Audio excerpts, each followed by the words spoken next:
महापुराचं पाणी पोल्ट्रीत शिरल्यानं 4200 पिलांचा मृत्यू. बिद्रीतली दुर्दैवी घटना. शेतकऱ्याचं 3 लाख रुपयांचं नुकसान.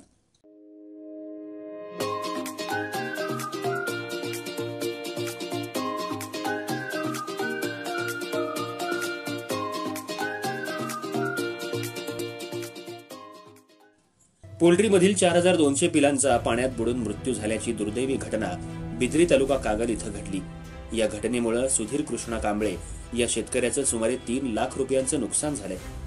5 ऑगस्ट रोजी त्यांनी नव्यानं 4200 पक्ष्यांची खरेदी केली होती. ही पिलं त्यांनी या पोल्ट्रीत ठेवली होती. 5 दिवसांच्या पालन पोषणानंतर ही सर्व पिलं व्यवस्थित होती. काल मंगळवारी 19 ऑगस्ट रोजी काळंबावाडी धरणातून विसर्ग वाढवण्यात आल्यानं दूधगंगा नदीला महापूर आला.